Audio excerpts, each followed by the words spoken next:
Good morning. It's 10 o'clock. Welcome to Lincoln Ware Live. We're here every Sunday morning from 10 until 11. Got a great show for you today. The first half of the show, we've got Shannon Nixson and Arnold Culbreath. We'll talk to them about a situation down at the YWCA with them. And then on the second half of the show, we've got attorney Lisa K. Crawford. We'll recap the past year. We'll recap 2007 and look ahead to 2008 on the second half of the show with attorney Lisa K. Crawford. To start off the show this morning, I want to welcome Shannon Nixson and Arnold Culbreath. Welcome to the show. Good morning. Now, you are the director of the Urban Outreach and Protecting Black Life, or Protecting Life? Which one? Protecting Black Life.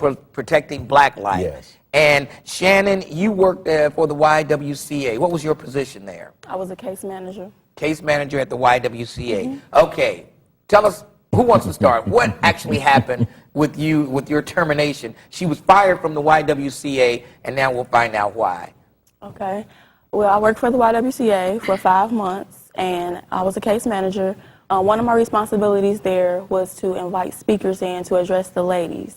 We dealt with employment and literacy type issues, but one section of the program was to deal with health and wellness topics. So I used one of my resources, Mr. Culbreath, invited him to talk about his Protecting Black Life, present his presentation about pro-life issues. It offers an alternative to abortion, and as a result, I was terminated. Okay, so you were terminated because you had a person in there to give an alternative to abortion. Yes. And so what did you say in your speech? I mean, what kind of presentation did you give that will result in her firing? Well, one of the things we do in our presentation is we present the listeners with the broad picture relative to abortion, particularly in the Black community. We invite them to connect with resources if they're having post-abortive problems or negative repercussions as a result of their abortion decisions. And so it's interesting because she wasn't so much fired because of the content of what we presented. I think there was another agenda behind and what do you her think, firing. What was that agenda? Well, I mean, it's pretty obvious. It's pretty well known, not as well known as it needs to be, but it's well known that the YWCA is a pro-abortion organization. That's their mindset. Well, what is the mission of the YWCA? They say their mission is to eliminate racism and empower women. The YWCA stands for Young Women Christian Association, so that's what they... And so it seems like they would be pro-life. You would think so. You would think so. But you're saying that their mission is to maybe, they're pro-abortion. Yeah. Now, what would make you think that? Well, I mean, if you're saying that you're pro-choice, that sounds like you're open to hearing all of the choices and then making your decision. Make a choice. Here are the two sides. Exactly. Then you make the choice. Exactly. But you're saying they only want to give you one side, get the abortion. That's the way it seems. And your organization is dead set against it because you're saying there's too many black babies being aborted. What are the numbers? Well, the national numbers are, since 1973, when abortion was legal with the Roe v. Wade decision, over 14 million black babies have died by abortion. 14 million. Over 14 million. That's right. That's 425,000 per year. That's over 35,000 per month. That's approximately 1,200 black babies that die by abortion every day in the United States. And then on the other side, though, you hear people saying, well, that's why we have so many problems in the black community now. Too many young girls are having babies and they can't raise them. So then you get that other argument there. How do you respond to that? Well, I do agree that there are some significant problems in the black community. That's why Protecting Black Life links up with other agencies that teach abstinence, that teach responsibility and those kinds of things to help curtail some of the problems that we're having. But it's certainly not a viable solution, in my professional opinion, to kill that baby because we got problems in our society. What did the YMCA say to you? I mean, the YWCA say to you when they said, "Okay, we no longer need your services"? What was their reason?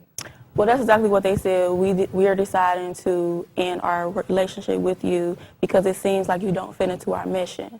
And when I inquired about, was it job performance or did I do something wrong? The only issue they brought up is bringing in Mr. Culbreath. Really? And also to add to what you were saying about people say that's a problem with young women having children, that's another reason why I thought he would be a good speaker, because it's not so much that young women are having a lot of babies, but they need to be informed about the statistics and also change their habits so they won't get in that situation. There you go. All right, we'll take a quick break, and we'll give you a chance to give us a call and get your opinions on this. 513-381-3838. That's the phone number. We'll take a quick break, and we'll come back. 513-381-3838. Give us a call. We'll be back in a moment.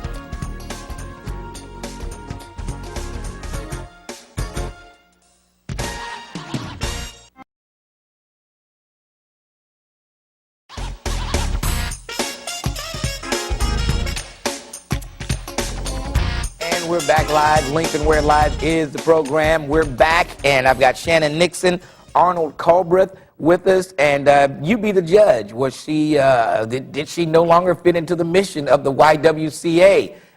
She had a person in to talk about pro-life, and they said, hey, we can't have that here. You're out. You're fired because you had them in here telling people not to have abortions. That's what it seems like to me. We'll hear from you. Let's start things off this morning with Tracy. Tracy, good morning. You're on Lincoln Ware Live. How are you?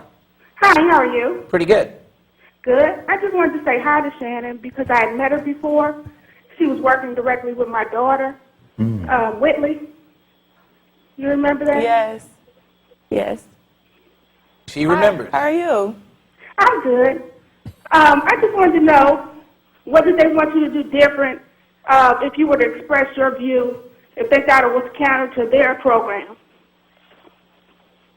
What was the question again? Tracy, what was your question again? We didn't understand the question. Oh, they said that her presenting her view by bringing in the gentleman was contrary to their mission. What else could she have done different, or did they ask her or inform her what she could have done different to express the alternate view? Okay, thanks for your call. What do you think? They didn't give me an alternative. I basically thought I was fulfilling my responsibilities by bringing in a good resource to speak to to address the women about a topic that I felt that they could definitely identify with. So they didn't give me an alternative to what could happen.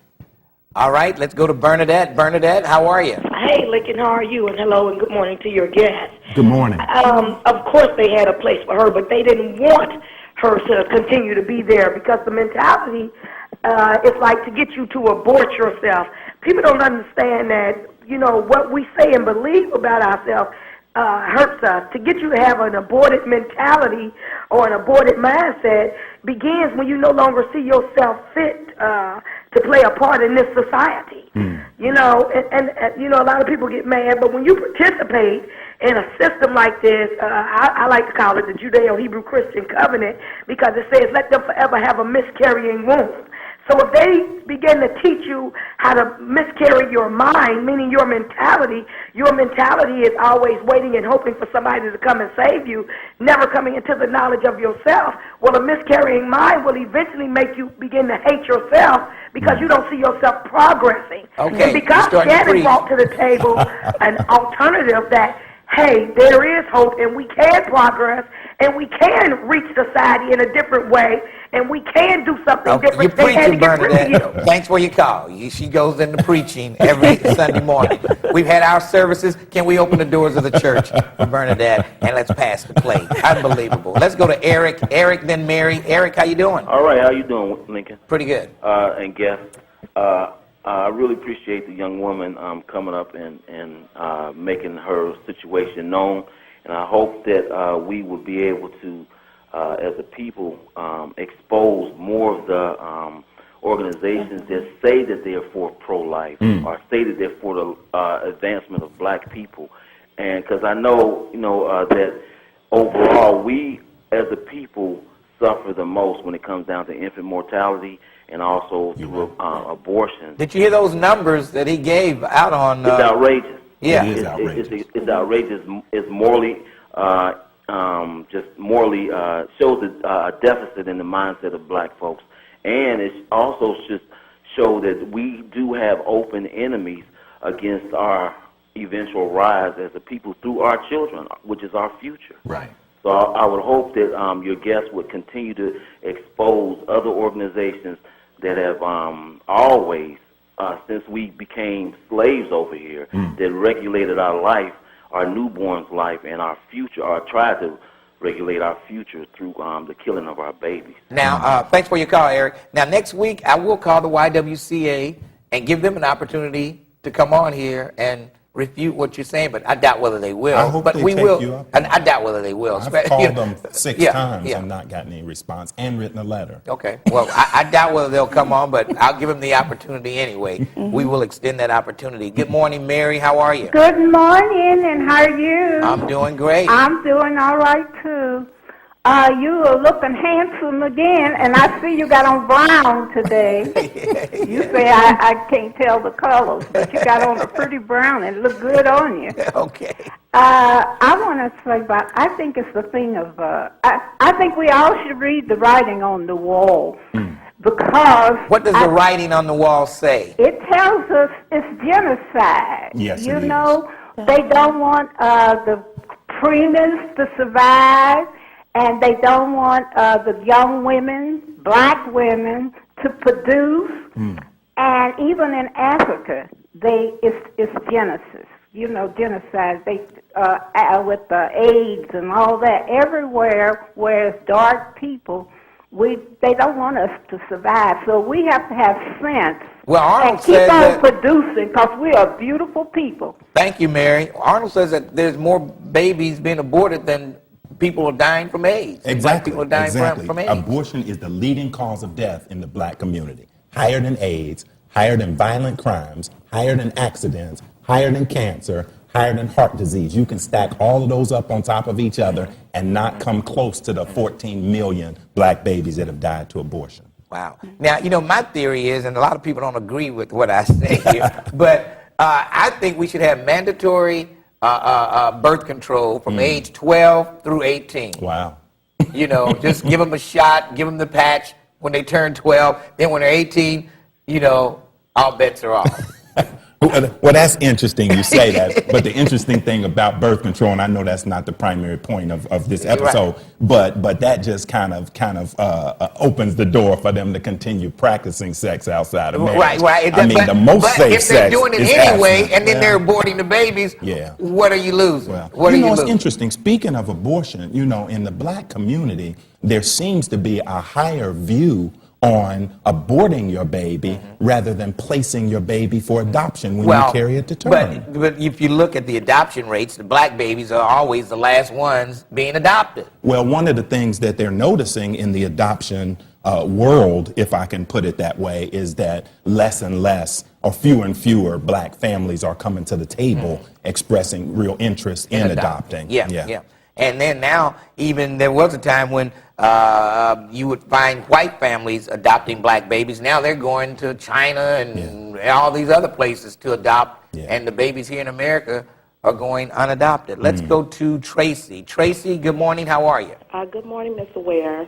My question is to Shannon. I see that Mr. Culbreath was coming there to do the presentation. However, it seems like she would have told someone else that he was going to be there, and they would have known what he was going to talk about. And I just feel like, Shannon, you should dig a little deeper on why they truly fired you. Okay, did you tell them he was coming? Did they know what he was going to talk about?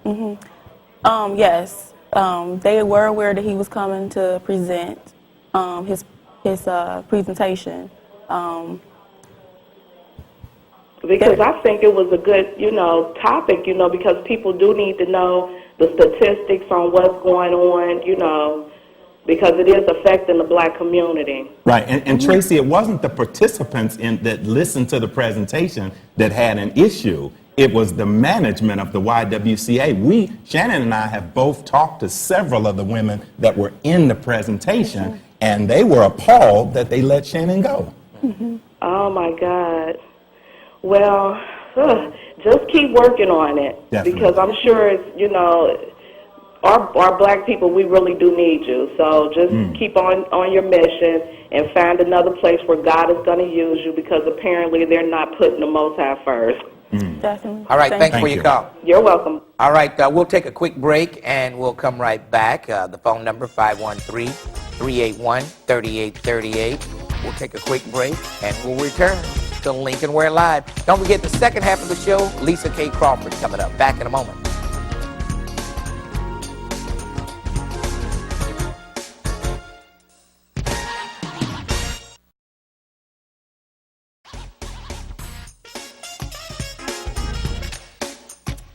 And we're back live. Lincoln Ware Live is the program. We've got Shannon Nixson, Arnold Culbreath with us.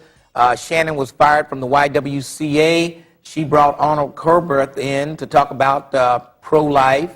And I guess the people at the YWCA didn't like it. And they fired Shannon after he came in to speak to the women at the YWCA. And what's next? Are you planning on a lawsuit against the YWCA, or what's your next step?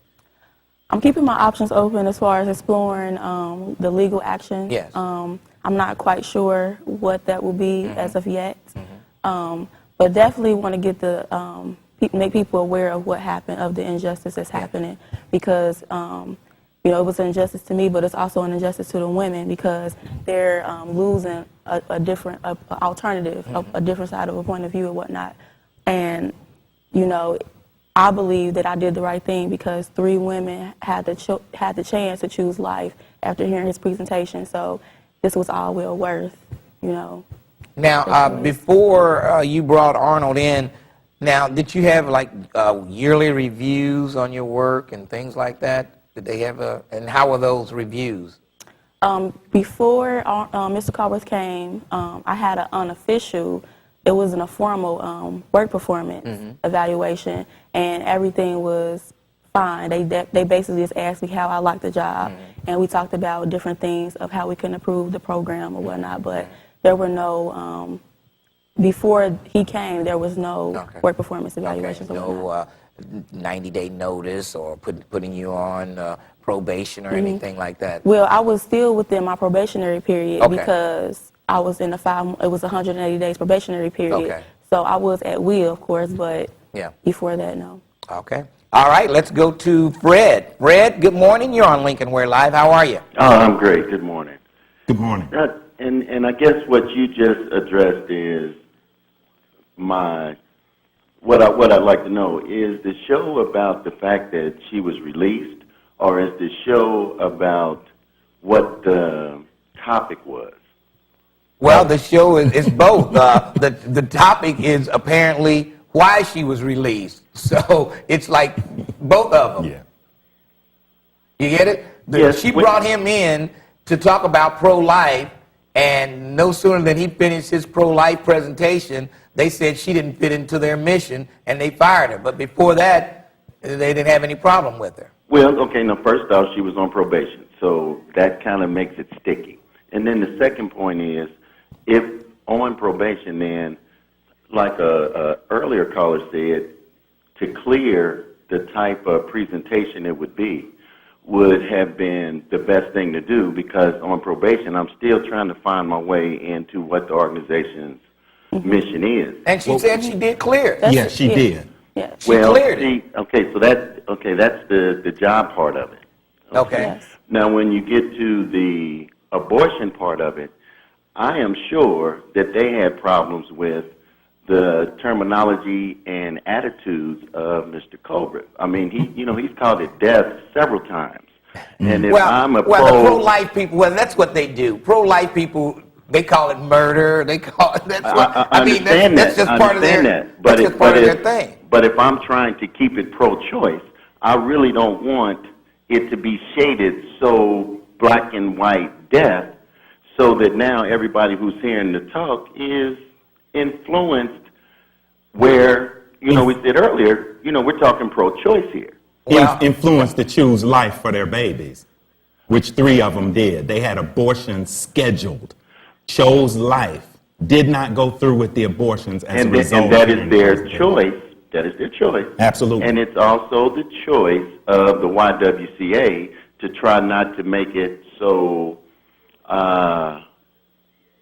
gloom and doom, even though from your professional opinion it is gloom and doom. They didn't want that attitude, that pervasive feeling to be part of their program. Well, then they should have told her, no, we don't think he'll fit into what we're doing. Don't let him come in. Let's not Right. invite him. Yeah. They should have told her that when she told them he was coming and what he was talking about. Right. They didn't say anything. They said they gave their approval. And one of the things that's interesting is when I give my presentations, it's never a gloom and doom kind of thing. Now, the numbers themselves cause you to focus on gloom and doom, but that's not the tenor or flavor of our presentations. It's not a beat-down session or anything. What African Americans need to realize is how serious this issue is. I mean, in Hamilton County alone, Hamilton County is 23% African American. That's women and men.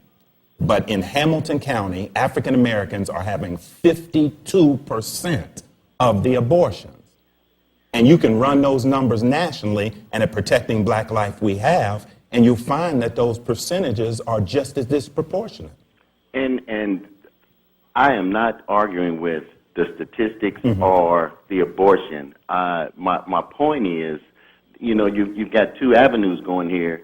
The right for me to, as a worker, to bring in an opposite opinion to what my program believes, and then the fact that once I do that, they are upset to the point that they let me go. You know, somewhere between me saying, Mr. Culbreath, come talk, and me being released, there should have been, on both sides, some type of communication. Well, but is he opposite of what they believe in? If they believe in a choice, he's giving them a choice. Yeah. So is he really the opposite of what they believe in? Well, I think so. I think Mr. Culbreath said at the start that, you know, whether or not it's known by enough people, it is known that their position is this.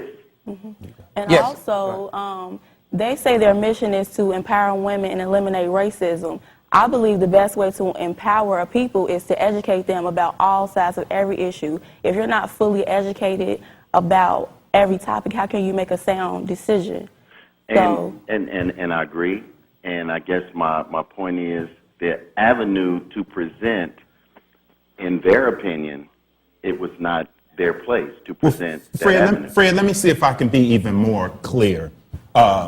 Shannon went to her director and talked to her director about sticky topics, one of which is abortion. The director told her that you can bring in presenters that can deal with these topics, including abortion, providing it's not a YWCA staff member that is doing the presenting. Yeah. She fulfilled her side of the scenario that you're presenting. Fred? Yes. Well, it sounds like you're stuck. No. I guess what I'm trying to visualize. Quickly. Okay, what I'm trying to visualize is a situation where they allow me to bring in whomever I like, and I clear it with them. And at the point in time that we have the presentation, that it becomes so conflicted, if that's the word, that okay, now that was too rough for us. So you're saying if Arnold's presentation had been a little more toned down, a little more vanilla, then she'd still have her job. And it's not so much vanilla, but more mainstream if they're trying to stay mainstream and not go either one way That's or the interesting. other. Okay, I hear what you're saying. I mean, it's worth listening to. Thanks for your call, Fred. Thank you. Appreciate it. All right. I mean, he makes a good point. Maybe your presentation was a little more than what they bargained for. I don't know. But still, they gave her permission to bring you in. Yes, they did. That's the bottom line. Yeah. That is the bottom line. So when are you getting unemployment? What did the unemployment people say? I have filed for unemployment. They determined that I was fired unjustly. So that speaks for itself in and of itself. Okay. Well, we wish you the best of luck on this. And like I say, I will contact the YWCA people and see if they want to Please come on the do. show to give their side of the story. Yes. And I kind of doubt whether they will, but Yeah. we'll give them the opportunity to do so. And We'd be willing to come on with them. we'll present that to them Yes, also. sir. We'll present that to them.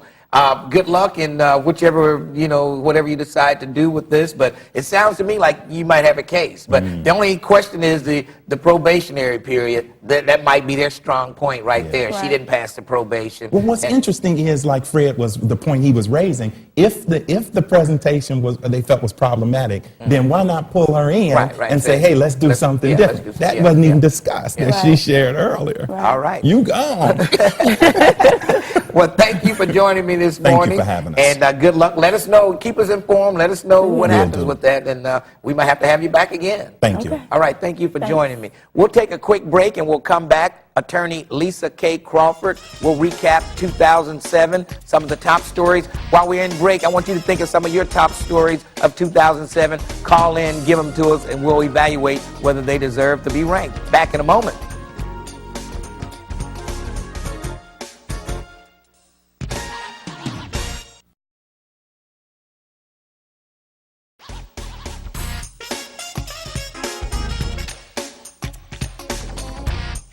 And we're back live. Lincoln Ware Live is the program. And as promised, the second half of the show is here. And none other than Lisa K. Crawford. It's always good to see you, Lisa K. You too, Lincoln Ware. Good to be here. And it's always good for you to fill in for me when I'm gone. You do an excellent job. Thank you. I like it. And I tell you, we're coming to the end of 2007, and probably some of the top stories will be maybe the passing on of the Cincinnati Post. We no longer will have two newspapers in this town. And if you check out the Inquirer today, they've got a big section in the forum there about the passing on of the Post. And that'll probably be one of the top stories of 2007.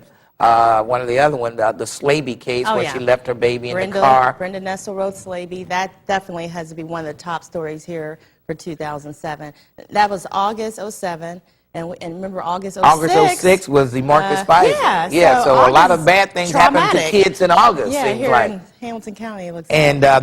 there was fallout in 07 from the Pfizer case with the foster parents and the new rules and how they were running checks on them. Exactly. That's a top story.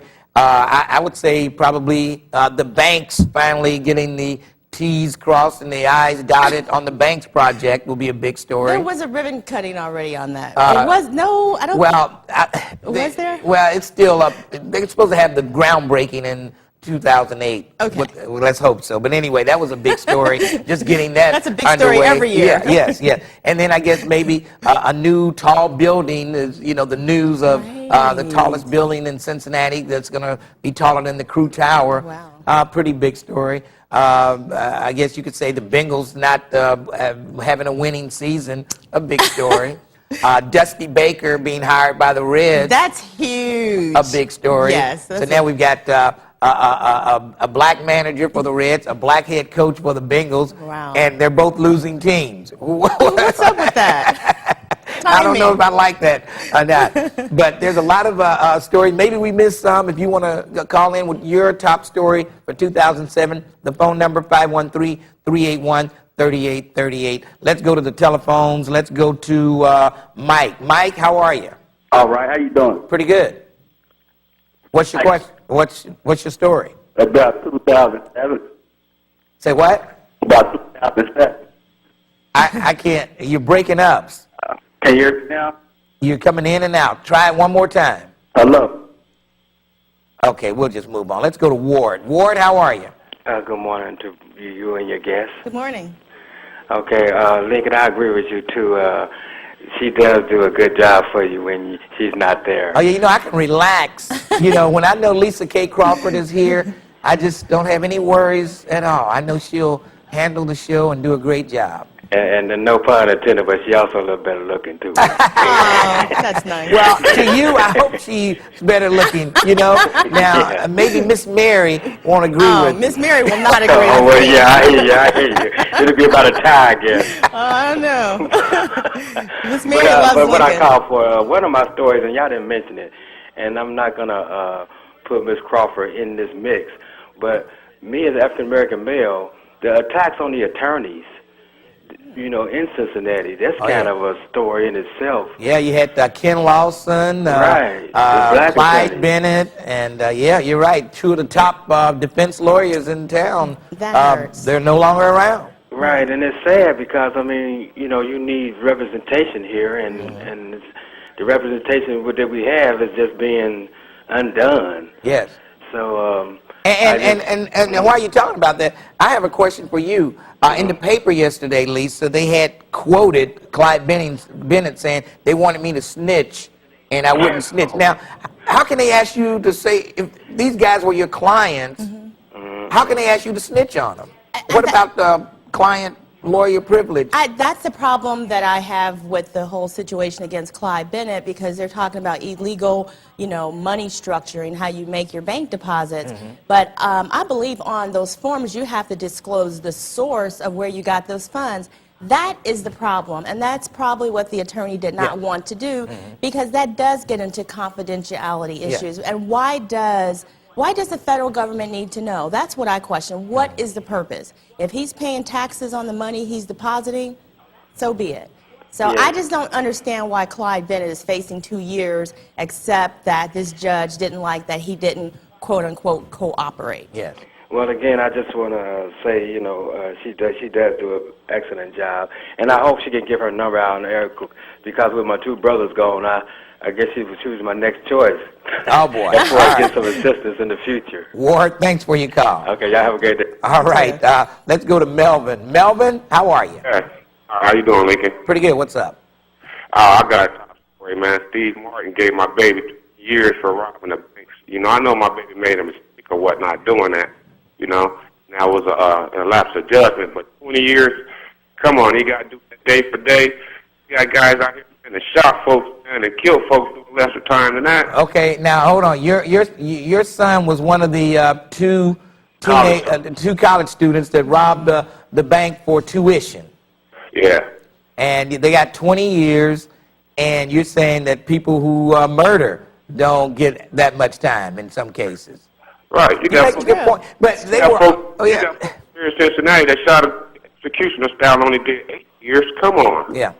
I hear what you're saying. That's a good point. Thanks for your call. I don't know whether Steve Martin was sending a message, or I don't know. Was 20 years too stiff for armed robbery? They actually robbed two places. The first place, they didn't get any money. They actually fired shots at the check cashing place, and you walk into a bank armed.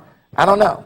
I think it's a tough sentence, Lincoln. It definitely is, and he's right. I mean, even on murder, basically on an F1, you're looking at a max of 10 years. It can be enhanced by using guns and things like that. But on the whole, that's a very harsh sentence. And what I don't like about Hamilton County, these young men should be given an opportunity before the end of 20 years. If they file motions for judicial release, early release after doing the minimum mandatory time, I think the court should strongly consider granting those motions when there are no prior criminal records. Okay, what's the minimum mandatory? Let me see, he has a 20-year sentence. There's a gun spec, so I know that's easily 3.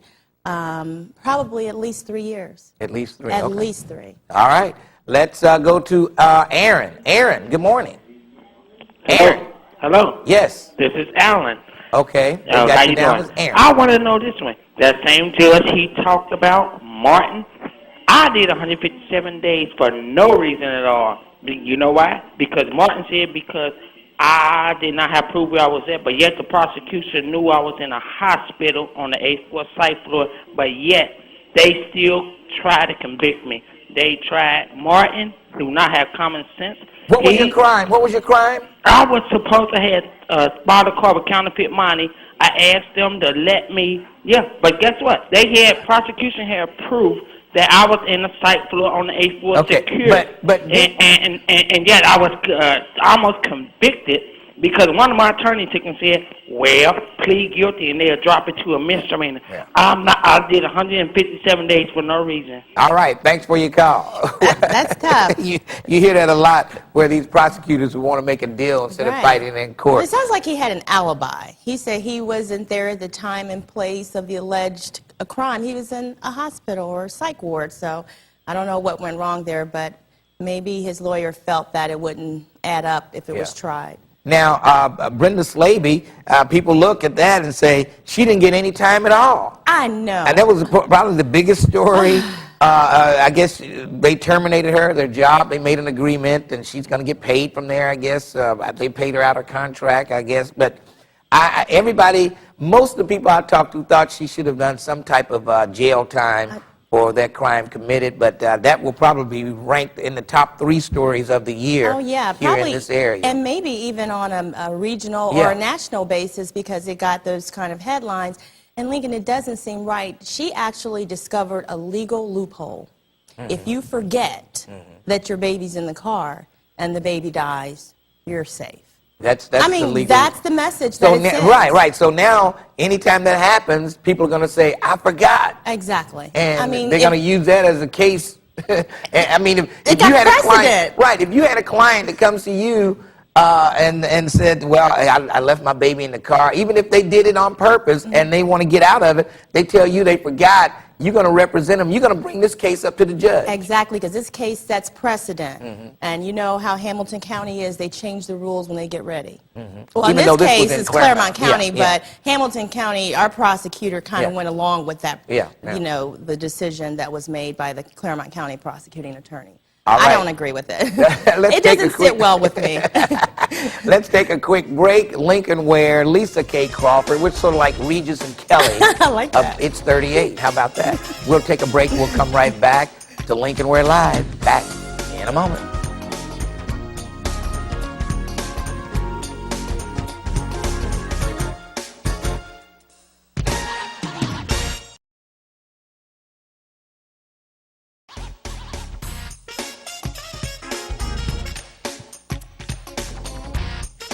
And we're back live. Lincoln Ware Live is the program. Attorney Lisa K. Crawford. What's your phone number down there anyway? 513-651-4222. All right. She's always available to help you out. And one of my big stories would be the jail tax in Hamilton County, how much money they spent to get that passed and how it went down to defeat.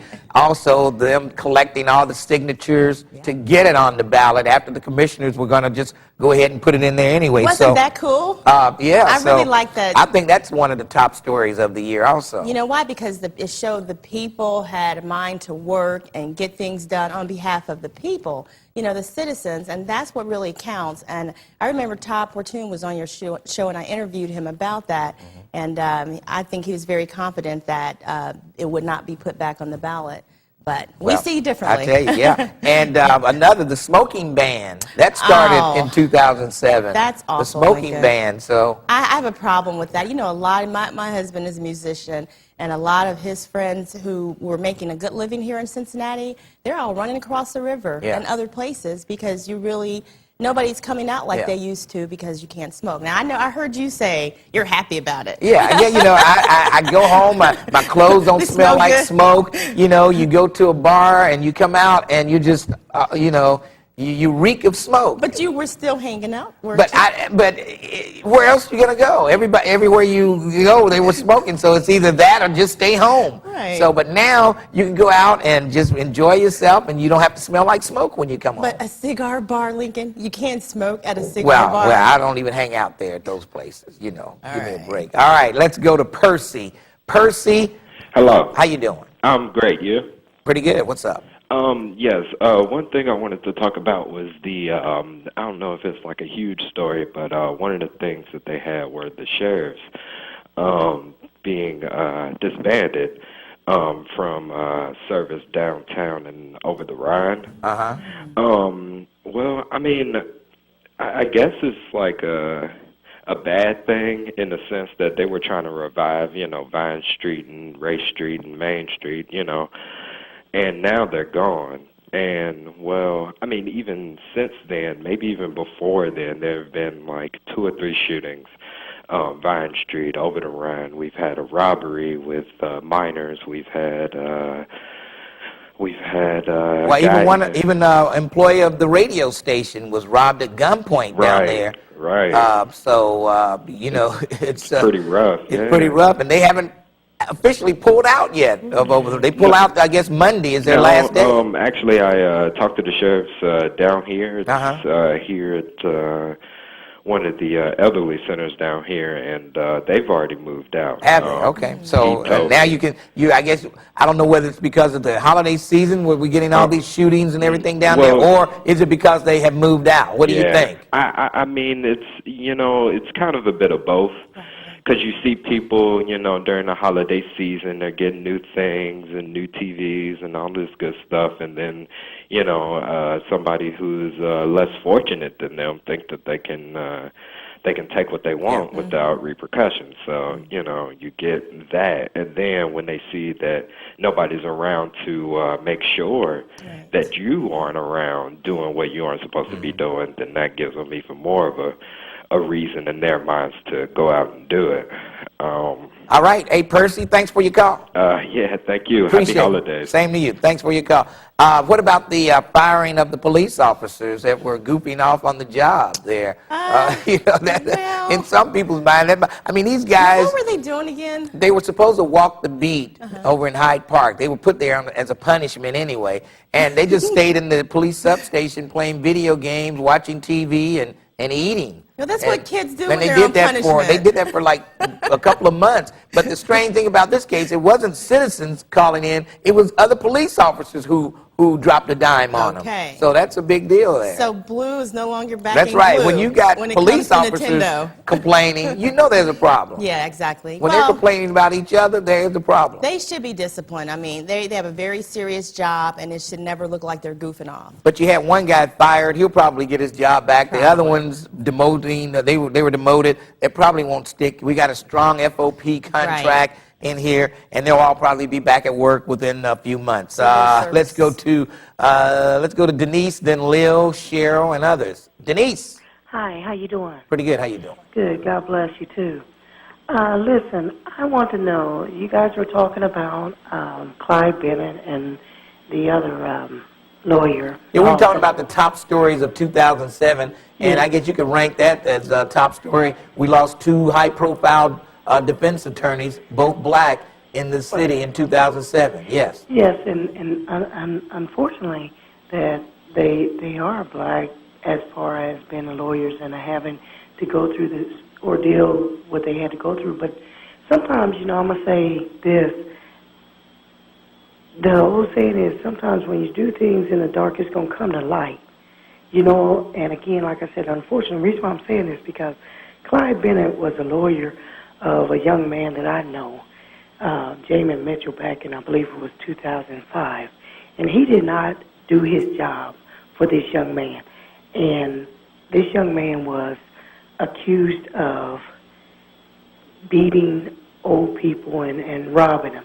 Now, he was there, and the one old lady had came in that he did, his partner held down. Okay, and try to make it quick now. We can't recap the whole case. Okay, well, she told the lawyer, told the judge, said, Judge, all he did was held us down.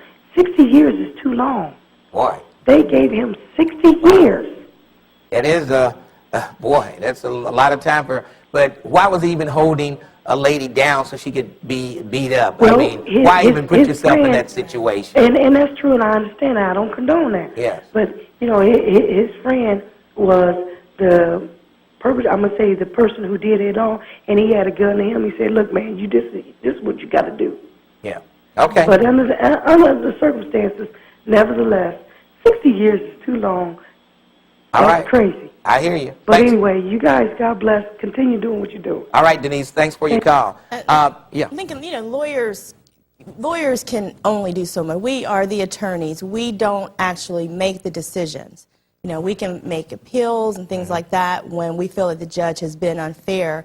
But I think a lot of times lawyers get a bad rap because of what judges do. Yeah. So I wish people would just keep that in perspective. The lawyer should have been a better lawyer. They get upset. We're on your side. We're trying to fight for our clients. One other case that crosses my mind is the case where the boy, the girl was pregnant. Come to find out, it was his cousin that he got pregnant, and he beat her, stomped her, and she lost the baby. Yes. Remember that case? Yes, that was 07. Yes, it was. I almost forgot about that one. Yeah. That was an awful case. That was a bad case. Yeah.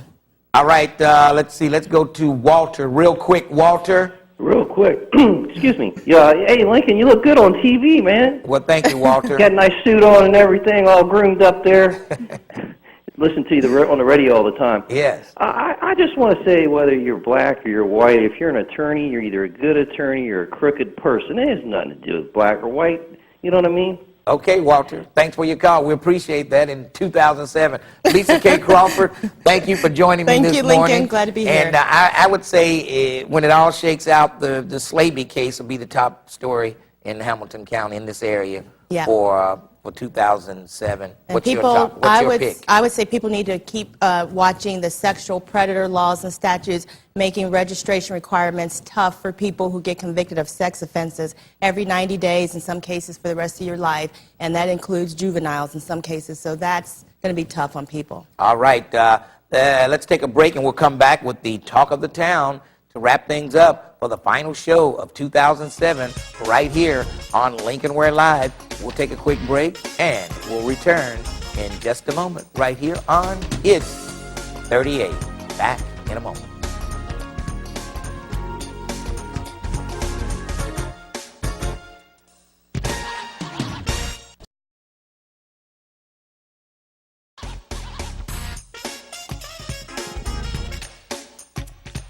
And we're back live. Lincoln Ware Live is the program. And coming up at noon today on It's 38, American Latino presents Sonitos. Sonitos. Yeah, I think that's how you pronounce it. I'm not good at the Spanish language, but Sonitos. No, Sonitos. Okay. And rebroadcast of this show, 8 o'clock tonight on Channel 25 WOTH. You don't want to miss that. And at 9 o'clock, following the rebroadcast of this show, New Year's on Ice. That's at 9 o'clock tonight. And don't forget, you can, if you missed some of the past episodes in 2007, just log on to WBQC.com, and then you can look at any of the shows we've had during the year 2007. So you don't want to miss that. Check me out Monday through Friday on 1230 The Buzz, WDBZ. I'm on from 10 a.m. until 1 p.m., 10 a.m. to 1, Monday through Friday. I don't think I'll be there Tuesday, but I'll be there every other day of the week, so make sure you check us out then. It's been a great 2007. My number one goal for 2008, put pressure on Time Warner to put this channel on Time Warner. They're going to have to do it. They're going to have to buckle the pressure I'm going to put on them in 2008. That's going to wrap it up for me for this year, and I want to thank everybody for joining me throughout the year. Thank you, and we'll see you next year.